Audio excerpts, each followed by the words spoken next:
Hello and a very warm welcome to Jalango TV News Updates, where we bring you the latest news in town. And on our today's news update is Jomo Kenyatta International Airport is at standstill as workers hold anti-Adani protest. Welcome, and my name is Eddie Max.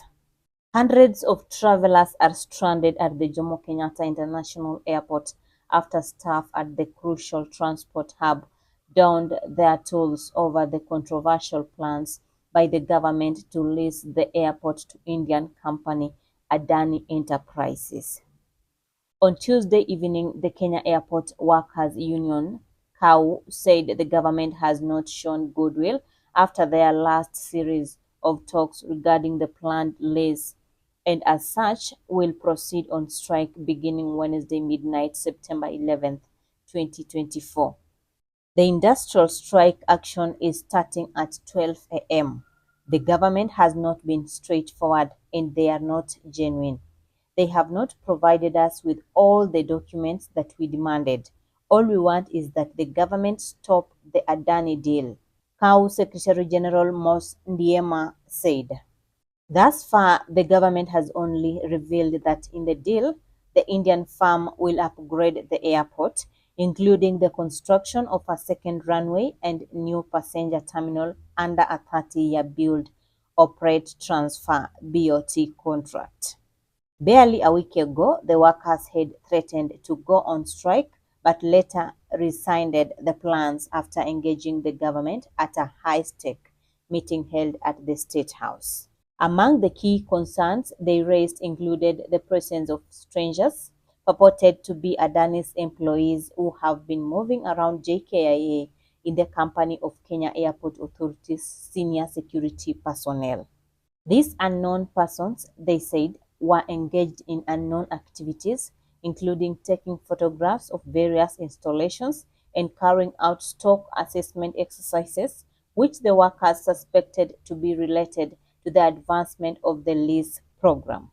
As a condition to call off the initial strike, the workers demanded that the secret, unknown, unexplained, and clandestine movements and activities by Adani employees, agents, or assigns around JKIA and related installations be halted and stopped forthwith. They also demanded full disclosure of the details of the proposed lease of the airport to Adani, and that they be handed over the documents for their perusal before anything else happened.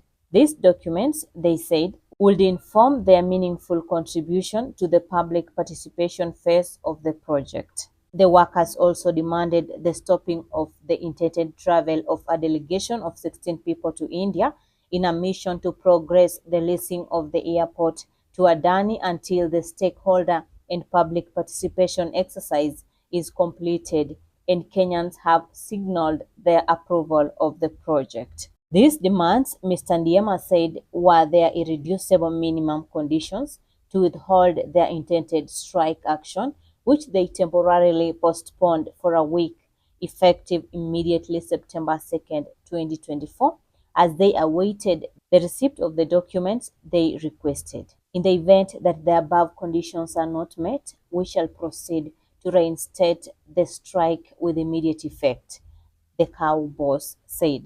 Failure by the state to avail the requisite paperwork, the union said, is to solely blame for this drastic measure.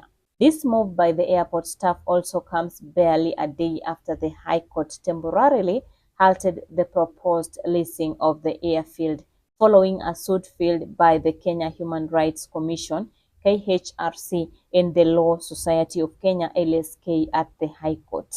The two entities challenged the push to take over the running of JKIA by the Indian company for a period of 30 years and argued that the airport is a strategic and profitable national asset. The petitioners said the deal is irrational and violates the principles of good governance, accountability, transparency, and prudent and responsible use of public money.